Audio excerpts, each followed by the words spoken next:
El corazón tiene razones que la razón desconoce. La fe y la razón no se excluyen. El nuevo continente. Razones para la fe. Con el pastor, teólogo, apologista y escritor Arturo Rojas y su esposa Daisy Guzmán, consejera y comunicadora social. Razones para la fe.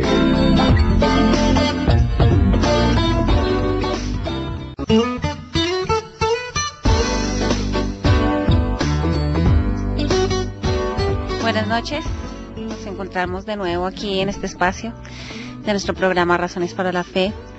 Estamos acá ya arrancando con un nuevo tema, con mucho frío, unas noches muy frías, ¿no? Sí, el frío que está haciendo en Bogotá, la verdad es que nos intimida un poquito para venir aquí los lunes, este frío tan duro fuerte que está haciendo, pero bueno, aquí estamos, que es lo importante. Frente al cañón. Sí. El tema de la vez pasada se llamó Cristianismo, Mesianismo y Judaísmo, las razones del auge de las iglesias judío-mesiánicas. Y hoy tenemos un tema muy interesante, muy pedido por nuestros oyentes de tiempo atrás, sobre los pactos y la ley de la siembra y la cosecha. Le veníamos dando largas sin proponérnoslo, ¿no? Había otros temas que habían salido hoy a colación, pero llegó el momento, relacionado con dos temas que hemos tratado, ¿no? Uno que es sobre el dinero y el que se habló sobre el diezmo. Creo que tienen relación. Estos temas son como un bloque de temas, el dinero y la dinero, fe. Se llamaba bendición o maldición. Sí, y el del diezmo también tratamos sobre los diezmos. Creo que este complementa un poquito, ¿no? Sí, todos están como sobre la misma línea, así que recuerden que estos programas están colgados en Razones para la Fe y en YouTube los pueden escuchar para que puedan tener una idea de todo lo que se ha tratado aquí. Bienvenidos a todos los que ya están reportando ahí, sintonía con nosotros en el grupo Razones para la Fe. Tenemos a muchos, a un buen número de asiduos, ¿no? Y a otros que, pues de pronto son ocasionales o por lo menos no se reportan de manera frecuente o permanente. Tenemos a Viviana Espinosa Rueda, a Dani Cortés, a Carmenza Sánchez, a Javier Núñez, nuestro asiduo Oscar Mauricio Arcila y su esposa. Nancy, sí, Ana María Hernández Ochoa también es otra de las personas que tenemos siempre ahí, María Consuelo García, Lina Torres, y Liliana Astrid Lesmes es otra que vemos siempre aquí presente con nosotros. Juan Pablo Bello, Manuel, otro asiduo, Paula Trejos de Agudelo y Sandra Patricia Murcia. Bueno, iremos mencionándolos a los que se vayan conectando en la medida en que vayamos avanzando en el tema. Javier Núñez nos escucha desde Medellín, ¿no? Sí. Entonces, bueno, está Miriam Quijano también. Ah, sí, también estaba por ahí conectada por otro lado, por Sandra Eliana Mateus, Francis Restrepo. Es que tenemos dos lugares en donde reportan sintonía, entonces a veces mencionamos los de uno solo y pasamos por alto inadvertidamente el del otro. Sí. Pero bueno, yo creo que entremos en el tema porque si no se nos va el tiempo. Bueno, entonces una bienvenida a todos, qué bueno que nos estén escuchando y ojalá aprendan hoy mucho. Eso esperamos. Sobre los pactos y la ley de la siembra y la cosecha. Antes de entrar en el tema, quisiera que tú nos contaras, cuando se habla de la palabra pactos, ¿a qué se refiere específicamente? Sí, ese tipo de definiciones es necesario primero porque uno asume que todo el mundo lo sabe, pero de pronto no se tiene claridad sobre qué significa un pacto. Un pacto es un acuerdo solemne entre dos o más partes que se comprometen para cumplir las condiciones establecidas en el pacto para cada una de las partes. Eso podríamos decir que es un pacto, para adentrarnos en el tema ya con mayor detalle.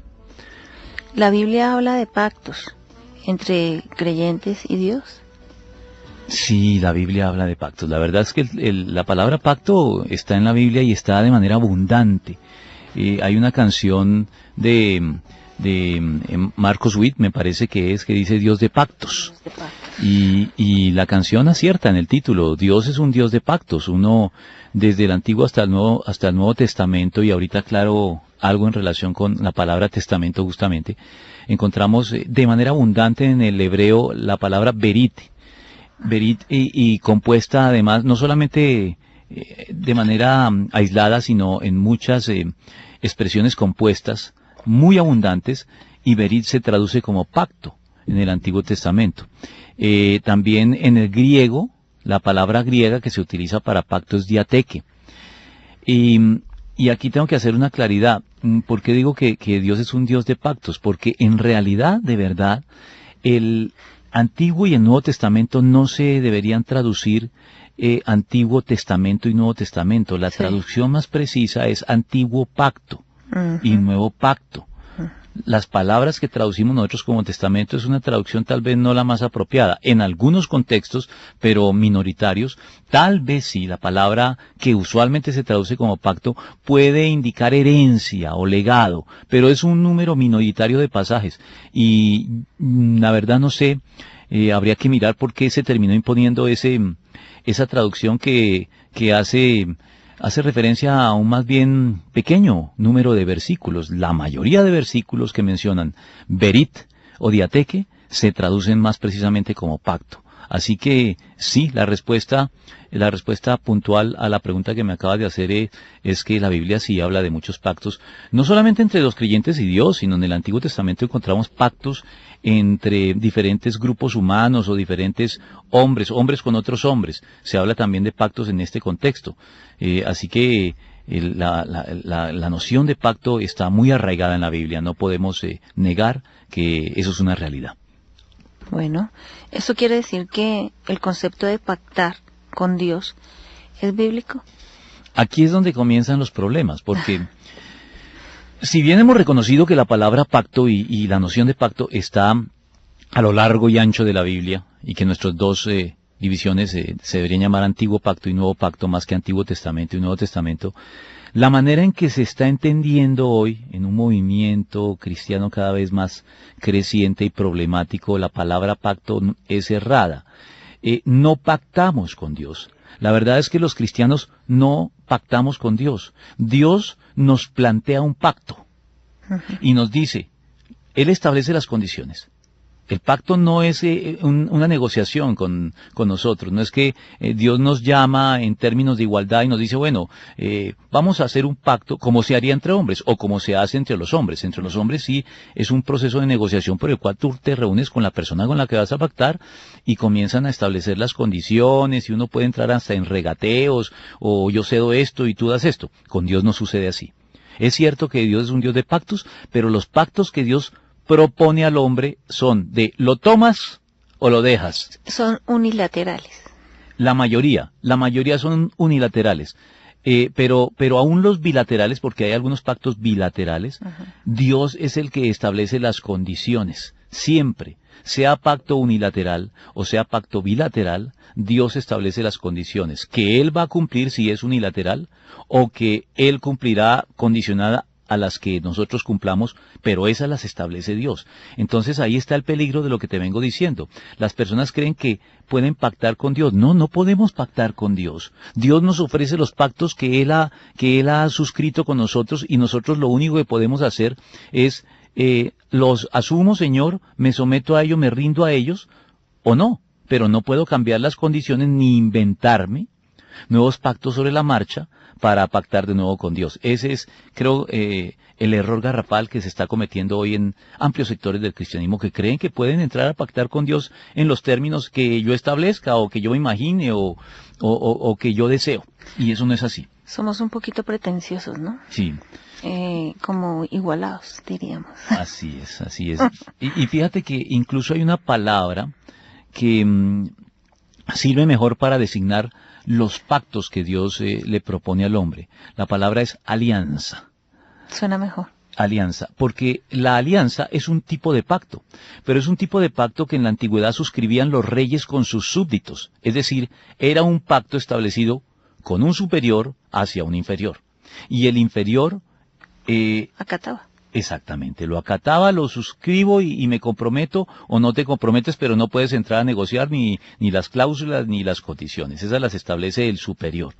Lo que Dios establece con nosotros es el pacto de la alianza. Es posible que los lectores de la Biblia hayan encontrado incluso esa expresión en más de una oportunidad, porque es una expresión bíblica. El pacto de la alianza es un pacto muy particular. Es un pacto de tipo alianza, de un superior a un inferior, donde no entramos a negociar las cláusulas. Bueno, ¿hay alguna otra razón por la que pactar con Dios es una práctica que se ha vuelto equivocada? Además de lo que hemos dicho, que podemos extractar de la Biblia, también hay otra consideración que tiene que ver con un tema que hemos tocado reiteradamente en los últimos programas, y es que tal y como algunas personas conciben los pactos, están dejando de vivir la fe de manera saludable y la están comenzando a vivir de manera mágica.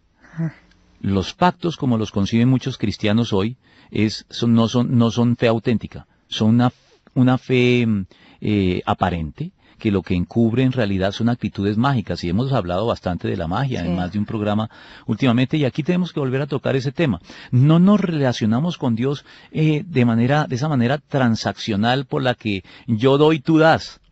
Eso vaya y venga entre los hombres, pero con Dios no podemos entrar en un trato de ese estilo, de yo doy, tú das, una transacción. La fe no es una transacción, de ningún modo la fe no es una transacción.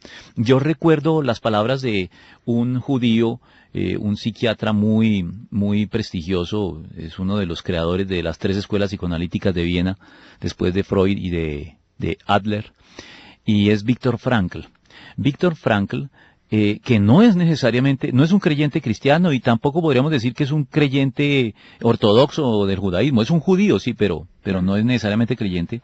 Él dijo una frase memorable. Él dijo: la fe en Dios o es incondicional o no es fe. Y yo estoy totalmente de acuerdo con él. Y los cristianos deben recordar eso. La fe en Dios o es incondicional o no es fe. Anselm Grun define la fe o los resultados de la fe en nuestra vida de este modo. Él dice: nuestros problemas personales pierden gravedad, dejan de ser un asunto en el que se nos va la vida. ¿Qué quiere decir Anselm Grun con esto? Que cuando entramos en una relación con Dios, Él no promete, o no entramos en esa relación con Él para que supla nuestros deseos, nuestras aspiraciones y nuestros ideales. Contrario a lo que se piensa, la experiencia del creyente con Dios no parte de una consideración de nuestros problemas, de nuestras necesidades, o de nuestros deseos cotidianos e inmediatos, que entonces buscamos a Dios para que Él lo supla, lo resuelva, lo satisfaga. No es así. La conversión es más bien el encuentro del ser humano con un ser, con mayúscula diría yo, que lejos de responder saciando nuestros deseos o nuestras necesidades cotidianas más inmediatas, lo que hace ese ser, lo que hace Dios en la conversión, es que esas necesidades pierdan importancia, pierdan gravedad, pasen a un segundo plano. En primera instancia, ¿qué es lo que Dios hace en nuestra vida? Él nos procura la felicidad, pero no satisfaciendo nuestros deseos, no resolviendo necesariamente nuestros problemas, sino colocándonos en la perspectiva correcta, en la cual la resolución de nuestros problemas deja de ser ya, como lo decía Anselm Grun, el asunto en que se nos va la vida. Nos obsesionamos con esas cosas, y cuando llegamos a Dios, Dios quita esa obsesión. No necesariamente lo resuelve, porque no es ese el meollo de la fe. El asunto es que pasan a segundo plano. Ante Dios nos damos cuenta que todas nuestras necesidades y todos nuestros anhelos, aunque sigan allí existiendo, no son tan importantes. Realmente Dios es más importante. Dios consuela no tanto por lo que da o por lo que promete. Dios consuela por lo que Él es. Precisamente la salvación no consiste en tener lo que Dios nos da. La salvación parte de conocer quién es Dios y relacionarse con Él de una manera estrecha y permanente. Por eso es que te digo que todas las formas de fe que entran en ese trueque, yo doy y tú das, ya no son formas de fe saludables, sino que ya están bordeando peligrosamente la magia. Cuando uno llega al Señor, viene con muchas urgencias. Y cuando hay una conversión genuina y permitimos que Dios nos llene, esas urgencias pasan a segundo plano y lo importante empieza con nuestra relación con Dios. Así debe ser. Y esa añadidura llega, ¿no? Es urgente. Exactamente. Deja de ser urgente, pero llega por añadidura. Tú lo acabas de mencionar. Se trata de una añadidura. Bueno, esto significa que el creyente no debe esperar nada de Dios en el contexto del Nuevo Testamento o Nuevo Pacto que tú ya has explicado. No, el creyente sí puede esperar, por supuesto, y hay muchos pasajes que hablan de lo que podemos, de todo lo que podemos esperar de Dios. Pero esas cosas que podemos esperar a Dios las esperamos de Él no porque nosotros las planteemos, no porque nosotros seamos los que establecemos qué es lo que necesitamos que Dios satisfaga. De hecho, la Biblia dice que Dios sabe de qué cosas tenemos necesidad aún antes de que abramos la boca para formular peticiones. Dios nos creó, somos criaturas suyas. Él nos creó y Él conoce perfectamente nuestras necesidades y Él hizo ya en la creación todos los arreglos del caso para satisfacer nuestras necesidades. Entonces no se trata de que no podamos esperar de Dios bendiciones, beneficios, pero son los que Él establece, no los que nosotros establecemos. En el antiguo pacto, en el nuevo pacto o en los pactos derivados, porque hay pactos menores que están contenidos dentro del gran pacto del Antiguo Testamento y dentro del nuevo pacto del Nuevo Testamento, sí. Siempre son las cosas que Dios establece, siempre son las cosas que Dios dice, no las que nosotros le traemos, no es con un pliego de peticiones. Ahora, algunos dirán, pero ¿y las oraciones? ¿Qué hacemos con las oraciones? Claro, el Señor nos exhorta a que oremos, el Señor nos exhorta a que pidamos. Claro, lo hacemos porque Él nos lo dice. Realmente la petición a Dios es un acto de obediencia. Él nos dice que le pidamos y que pidamos en su nombre. Pero no dice que todas las oraciones que le formulemos van a ser satisfechas en los términos exactos en que las formulamos. Alguien decía que a veces las mejores oraciones, las más grandes bendiciones de Dios son las oraciones no contestadas. Sí. Porque nosotros a veces pedimos de manera equivocada. Entonces Dios en su soberanía, Él nos exhorta a pedir, nos exhorta a orar, pero Él se reserva el derecho de mirar qué peticiones nos concede y cuáles no. Y en cualquiera de los dos casos podemos estar seguros de que estamos recibiendo bendición. En las peticiones respondidas y en las no respondidas, Dios nos está bendiciendo. Así que yo creo que estas son correcciones que tienen que hacer los creyentes en sus asuntos de fe para poder tener una fe madura, una fe saludable, una fe que agrade a Dios.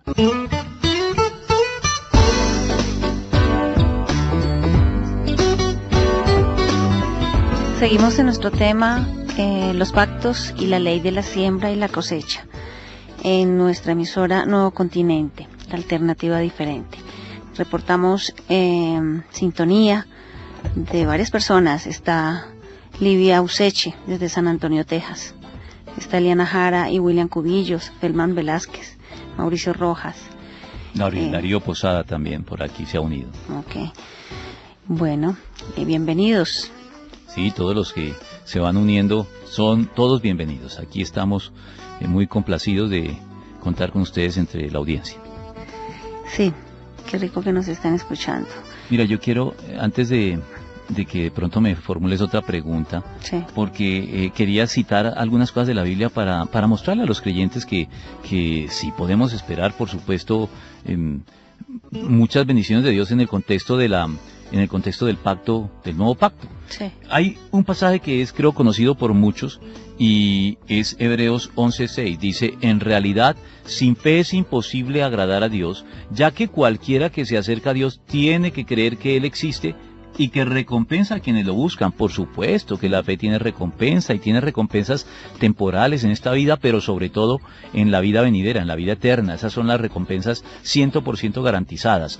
Así que no estoy con esto tratando de dar a entender que la fe no puede esperar nada de Dios. Puede esperar todo lo que Él garantiza en su pacto. Y también es de todos conocido el pasaje del Sermón del Monte. Creo que todos los creyentes deben haberlo leído en muchas oportunidades, pero no sobra traerlo una vez más aquí a colación, cuando el Señor nos exhorta de este modo. Dice, no se preocupen por su vida, qué comerán o beberán, ni por su cuerpo cómo se vestirán. ¿No tiene la vida más valor que la comida y el cuerpo más que la ropa? Fíjense en las aves del cielo, no siembran, ni cosechan, ni almacenan en graneros. Sin embargo, el Padre Celestial las alimenta. ¿No valen ustedes mucho más que ellas? ¿Quién de ustedes, por mucho que se preocupe, puede añadir una sola hora al curso de su vida? ¿Y por qué se preocupan por la ropa? Observen cómo crecen los lirios del campo, no trabajan ni hilan. Sin embargo, les digo que ni siquiera Salomón, con todo su esplendor, se vestía como uno de ellos. Si así viste Dios a la hierba que hoy está en el campo y mañana es arrojada al horno, ¿no hará mucho más por ustedes, gente de poca fe? Así que no se preocupen diciendo qué comeremos, o qué beberemos, o con qué nos vestiremos, porque los paganos andan tras todas estas cosas. Y el Padre Celestial sabe que ustedes las necesitan. Más bien busquen primeramente el reino de Dios y su justicia, y todas estas cosas les serán añadidas. Sí. El asunto es qué es lo que buscamos primero, ¿no? Debemos buscar a Dios. Él es el premio mayor. Él es realmente el sumum bonum. Ese es un término que utilizaron los místicos medievales, que hicieron de la búsqueda de Dios, de ver el rostro de Dios, el sumo bien de la vida humana. Y creo que no se trata de que nos volvamos todos místicos al estilo de los cristianos místicos de la Edad Media. Pero yo creo que sí podemos aprender la lección que ellos nos dejaron. Ellos hacían de la meta de la vida cristiana ver a Dios. Para ellos ver a Dios y morir. Sí. Después de ver a Dios, la pared. Entonces, sin llegar a esos extremos, creo que debemos siempre tener nuestra fe centrada en que Dios es lo más importante. Sí. Y recuerdas que Job tenía muchas carencias en medio de su dura prueba, y duran 37 capítulos del libro preguntando, con respeto, con reverencia, pero preguntando. Y al final Dios le responde, pero no le responde, le responde con nuevas preguntas. No le satisface o no le resuelve ninguna de las preguntas que él está haciendo, pero Job queda contento. ¿Por qué? Porque en el cierre de su libro dice, de oídas había oído hablar de ti, ahora mis ojos te ven. Sí. Y eso es todo lo que necesitaba Dios. Yo lo que necesitaba era que tú te manifestaras y me respondieras, o no me respondieras, te manifestaras sencillamente, te veo con los ojos de la fe, y eso para mí es suficiente. Ya eso pasa a segundo plano todas las aflicciones y problemáticas que tenía. Y que aún en la prueba vio y sintió la presencia de Dios. Bueno, y finalmente, ¿qué pasó después de que Job se complace en simplemente ver a Dios? Que Dios le da la añadidura. Sí. ¿Recuerdas? Su enfermedad es sanada, sus bienes son restaurados, su familia al doble de lo que tenía al comienzo. Pero eso fue añadidura. Job la tenía clara. Pues es claro el versículo. Busca el reino de Dios y su justicia, y lo demás vendrá por añadidura. Y el reino de Dios. Seamos obedientes, pues si nos llenamos de Dios, y eso hace que la añadidura viene por obediencia. Sencillo. Sí. Gabriel Darío Posada dice, ¿cómo saber que un pacto está en el orden que Dios dicta? Para eso, Gabriel, necesitamos estar todos los días trasegando con la Biblia. Porque la única manera de saber que estás en el orden de Dios es verificar que estés dentro de los términos del pacto que Él ha establecido. ¿Y cómo haces para conocer los términos del pacto? Pues investigando, leyendo, estudiándolos, en donde Dios los estableció. Dios estableció en la Biblia los términos de los pactos que Él ha propuesto. No podemos salirnos de estos pactos, no podemos proponer pactos diferentes a estos, así que lo único que debemos hacer es verificar en la Biblia si estamos dentro de los términos de los pactos que Dios ya ha establecido. Y si estamos dentro de los términos, podemos esperar que Dios cumpla la parte que Él se comprometió a cumplir, porque si hay algo que también podemos estar seguros es que, como lo dice el libro de Números, Dios no es hombre para que mienta, ni hijo de hombre para que se arrepienta. Si Él lo dijo, se hará. Si Él lo prometió, así se cumplirá. Así que creo que todo consiste en que estemos diariamente consultando la Biblia para ver si estamos dentro de los términos del pacto, y si es así, andar tranquilos que el Señor cumple su parte. Estoy emocionada de saber que hay bastante gente escuchándonos fuera del país. Qué bueno. Está Olga Beatriz Martínez desde Tennessee. Y pues Livia desde San Antonio. San Antonio, y pues Marta Saavedra en New Jersey. Qué bendición. Sí. Aprovechen, porque estar lejos de casa no es fácil, y pues les mandamos un abrazo. Siempre recordándolos y recordándonos ustedes a todo lo que tenga que ver con nuestra iglesia. Hay otra pregunta que quisiera hacerte, es acerca de la siembra y la cosecha. Que pues muchos predicadores utilizan estos términos para promover los tan famosos pactos. Sí, la ley de la siembra y la cosecha es un principio, no sé, a mí no me gusta llamarlo como ley, sino prefiero llamarlo principio, aunque eso es secundario. Pero dice en Gálatas, capítulo 6, versículos 7 al 8, dice, no se engañen, de Dios nadie se burla, cada uno cosecha lo que siembra. El que siembra para agradar a su naturaleza pecaminosa, de esa misma naturaleza cosechará destrucción. El que siembra para agradar al Espíritu, del Espíritu cosechará vida eterna. No nos cansemos de hacer el bien, porque a su tiempo cosecharemos si no nos damos por vencido. ¿De qué se trata este principio, ley de la siembra y la cosecha? Se trata de justicia. Podríamos resumirlo en esa palabra, justicia. Dios garantiza que al final siempre se hará justicia. Dios es un juez justo. Y Él dice, en todos los casos se hará justicia. Por un lado, es un disuasivo para los que pretenden que pueden hacer las que se les antoje y salir indemnes y hacerlo de manera impune. El Señor está advirtiéndoles a esos señores, los está tratando de disuadir, diciéndoles, no se engañen. Si ustedes actúan de manera equivocada, si ustedes son desobedientes, van a cosechar las consecuencias de eso tarde o temprano. No le podrán sacar el cuerpo. Y por otro lado, es una palabra de consuelo y de ánimo para quienes a veces se desaniman porque piensan que el mundo es tan injusto que no importa que ellos actúen de manera correcta, que actúen de manera obediente y que procuren honrar a Dios con sus actos, no van a poder disfrutar de las consecuencias que en justicia deberían poder disfrutar si obedecen y hacen lo correcto delante de Dios. Entonces es a estos últimos a los que Dios se dirige en el último versículo que leí. No nos cansemos de hacer el bien. A veces nos sentimos tentados o nos cansamos, decimos, pero no vemos el resultado, Señor, no vale la pena. Se demora así, o no veo que las cosas resulten, no me resultan las cosas. El Señor dice, no te engañes. Sí está sucediendo algo. No te canses de hacer el bien, porque estás a punto de cosecharlo. No claudiques, no desmayes en el último momento. Yo te garantizo que a su tiempo, a su debido tiempo, lo que pasa es que nosotros estamos siempre apresurando los tiempos. Sí. Pero el Señor dice, a su debido tiempo cosecharemos si no nos damos por vencidos. Así que creo que esta ley de la siembra y la cosecha se está sacando de contexto, porque habla de justicia. Dios garantiza, en último término, justicia estricta para todos. Okay. Olga Patricia Ducuara dice, este principio de siembra y cosecha aplica a cada aspecto de la vida y es importante la cantidad o la actitud con que se da. Bueno, está usted tocando dos temas, ¿no?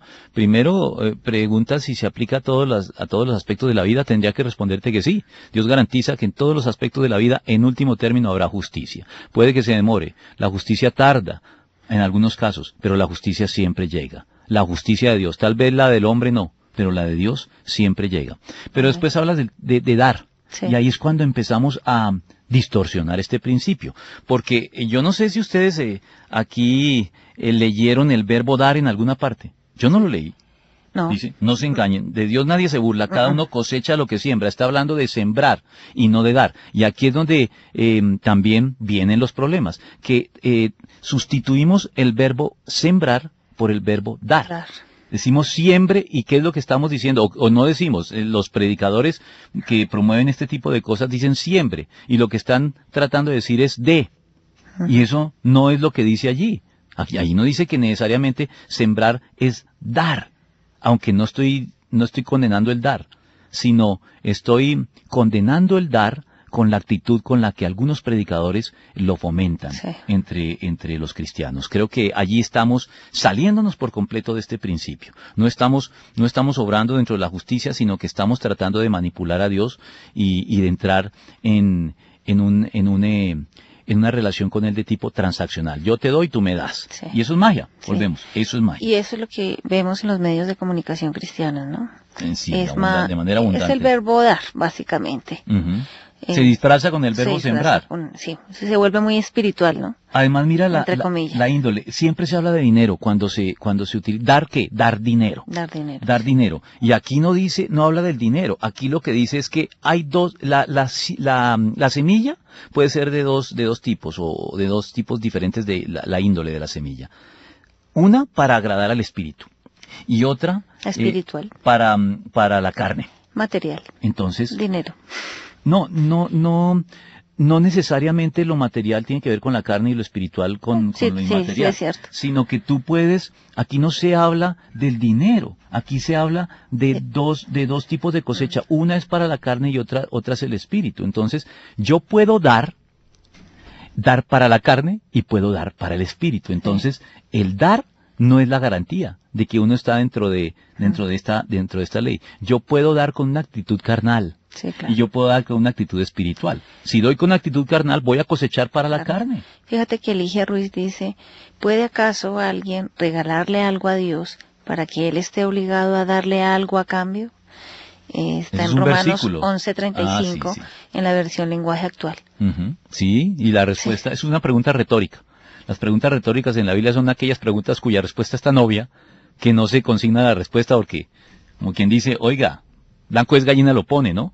¿Usted cree que Dios está obligado con alguien a darle? No. Nadie puede darle a Dios de tal manera que Él esté obligado. Lo que Dios está obligado con nosotros es lo que Él mismo se obliga, no lo que nosotros lo obligamos. Él es fiel a su carácter, Él es fiel a su palabra, y Él está obligado solamente consigo mismo. Y en ese ejercicio, como Él es amor y Él es generoso, pues entonces nosotros nos beneficiamos, pero que no nos equivoquemos. Claro. A Dios no lo podemos obligar a nada que Él no haya establecido previamente. De hecho, la Biblia dice que es mejor dar que recibir, ¿no? Ah, sí, esa es una de las bienaventuranzas que se encuentran por fuera de los evangelios, tal vez la única, me parece que Pablo la cita. Sí, es más bienaventurado dar que recibir, pero dar con la actitud correcta, ¿no? Hay que tener en cuenta eso también, que hay que dar con la actitud correcta. Hay que dar con generosidad. La generosidad es una actitud por la cual tú das con alegría, sin esperar necesariamente nada a cambio. Sin esperar de inmediato que te regresen lo que tú diste con intereses. Eso no es dar con generosidad.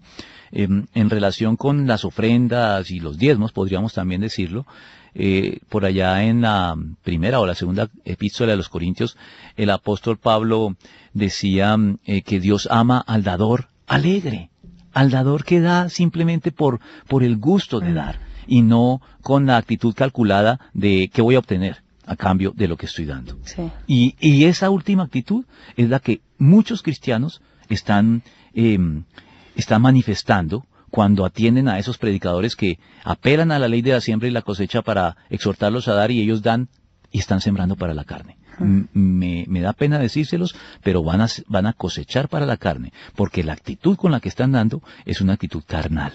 No van a cosechar para el espíritu, que es lo que creo los cristianos anhelamos cuando hacemos cualquier cosa, que cosechemos para el espíritu, que cosechemos el fruto del espíritu. Es que ahí un poquito antes está descrito exactamente qué es sembrar para la carne y sembrar para el espíritu. Las obras de la carne y el fruto del espíritu están ahí un poquito antes en Gálatas 5, de los versículos 19 al 23. Podemos encontrar las dos índoles de la semilla. Sí.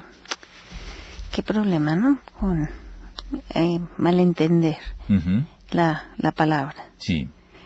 Distorsionarla, que es lo que normalmente se ve en las iglesias.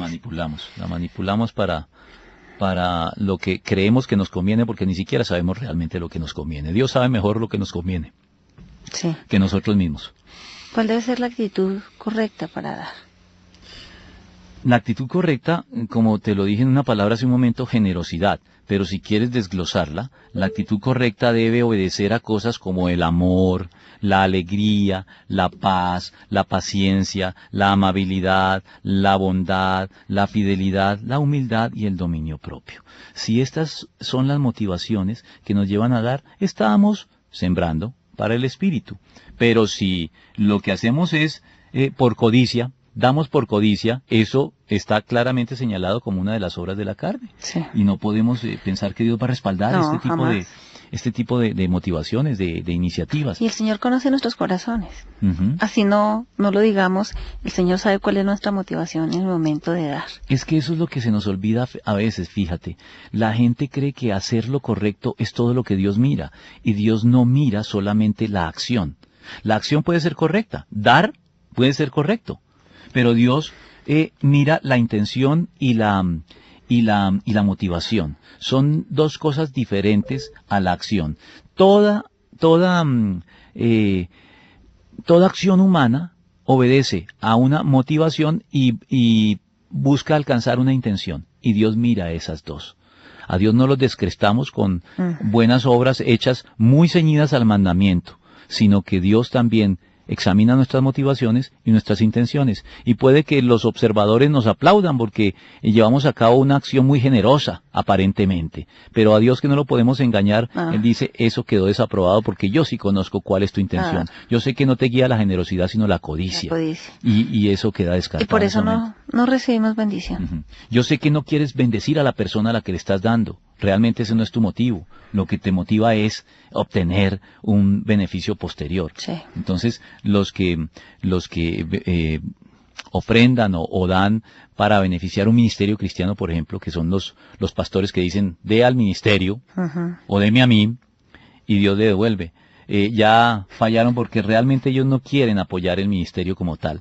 Ellos lo que quieren es la promesa que el predicador de turno les está dando de que recibirán al doble o al 30, al 60, al 100 por uno. Okay. Andrés Liscano nos está escuchando, también Jaime, Iván Torres y Valentina. Aquí está Francia Di Restrepo, Catherine Mateus, Alejandra Rodríguez. Bienvenidos y disfrútenlo. Andrés Cárdenas también lo tengo por aquí. Bueno. Dar o sembrar, entre comillas, dinero, ¿no garantiza entonces recibir dinero? No, no garantiza eso, de ningún modo. Complicado el tema del dinero. De hecho, aquí Felma nos está preguntando, pues que gira en torno al tema que tocábamos sobre el diezmo, que cuando recibimos herencias y pues dinero de ese estilo, hay que ofrendar o diezmar. Más que ofrendar, yo diría, la pregunta es diezmar, porque la ofrenda es aparte del diezmo. Pues yo sí creo. La Biblia dice, honra al Señor con tus bienes y con lo primero de todos tus frutos, y serán llenos tus graneros de abundancia y tus lagares rebosarán de mosto. Así que de todo lo que uno recibe, yo creo que hay cristianos que a veces caemos en tecnicismos y decimos, no, pues yo diezmo del sueldo, pero de las ganancias ocasionales, esas están por fuera de la obligación de diezmar. No, yo creo que de todo lo que a uno le llegue, uno debe diezmar, ¿no? Ahora, hay algunas situaciones como cuando tú vendes una casa y la estabas pagando, en que pues hay que mirar cuál es la ganancia que te ha generado, de pronto, porque si la has estado pagando por VR durante 15 años, pues tú ya has estado diezmando del dinero que pagaste sobre la casa, así que cuando te la compran no tienes que diezmar del producto bruto, sino del neto, descontándole aquellas sumas de las cuales ya has diezmado y solamente la valorización o lo que hayas podido obtener de ganancia. Pienso que hay algunas situaciones en que sí es bueno asesorarse de personas que sepan para diezmar correctamente, porque de pronto presumiendo ser obedientes a veces podemos estar dando muchísimo más de lo que pretendíamos, aunque Dios siempre bendice, Dios siempre bendice el dar. Eso puede ser entrar en tecnicismos que no vale la pena mencionar aquí. ¿Cuál sería nuestro tema del próximo lunes? ¿Ya estamos terminando? Uy, sí, ya estamos terminando. Bueno, el tema del próximo lunes, yo creo que hay uno que me quedó sonando la vez pasada, que es el de los extraterrestres, los ángeles y los extraterrestres. Sí, hay mucha locura y gente que habla muchas cosas locas al respecto, y es un tema interesante. Yo sí creo que es un tema que vale la pena abordar. La gente se confunde. Sí, y hoy sobre todo que hay tanto interés en los ángeles, pero que no pasa por el interés en Dios, cuando el interés en los ángeles siempre debería estar primero enfocado en Dios, y los ángeles están subordinados a Dios y como tal. Creo que es un tema del que vale la pena hablar. Qué bueno. Ligia Ruiz dice aquí, increíble, cristianos entre comillas, con un coeficiente intelectual alto sean tan ciegos que crean en que pueden pactar con Dios. Están locos. Sí, no, yo creo que quedó claro que ese movimiento de los pactos que está siendo promovido sobre todo por los televangelistas que se enriquecen, hay que decirlo, por cuenta de los ingenuos o codiciosos que caen en este engaño de los pactos, están haciendo un gran daño a la iglesia, porque los inconversos ven esto y la verdad es que les damos justificación para decir definitivamente la religión es un negocio. Es un gran engaño, pero también un gran negocio. Sí, para los que lo promueven y se enriquecen y tienen cadenas enormes de teledifusión que son casi multinacionales, en las cuales prácticamente se concentran en promover los pactos y la ley de la siembra y la cosecha. Pero fíjate que en Malaquías, cuando el Señor habla del diezmo, dicen traigan los diezmos y las ofrendas al alfolí de la iglesia. O sea, donde tú vas y escuchas palabra, no a la emisora, no al programa de televisión, a la programadora, al predicador de turno. Aunque a la emisora se pueden ofrendar, ¿no? Son ofrendas. Aquí uno puede ofrendar donde quiera, pero el diezmo tiene una destinación específica. Y ojalá que la gente sea generosa y ofrende para los ministerios cristianos que edifiquen a las personas, como por ejemplo Nuevo Continente. Yo pienso que esta es una emisora que está haciendo un buen trabajo, y no lo digo por nuestro programa en particular, por cualquier sino programa, en general por lo que hace. Así que las personas que quieran dar con generosidad para sostener un ministerio cristiano, estoy seguro que el Señor les retribuye por otro lado, pero no condicionemos el dar a que el Señor nos retribuya. Eso es lo importante. Entonces creo que se nos acabó el tiempo, ¿no? Sí. Nos vemos entonces el próximo lunes con el tema de los ángeles y los extraterrestres. Un abrazo a todos. Sí. El corazón tiene razones que la razón desconoce. La fe y la razón no se excluyen. El Nuevo Continente. Razones para la fe. Con el pastor, teólogo, apologista y escritor Arturo Rojas y su esposa Daisy Guzmán, consejera y comunicadora social. Razones para la fe.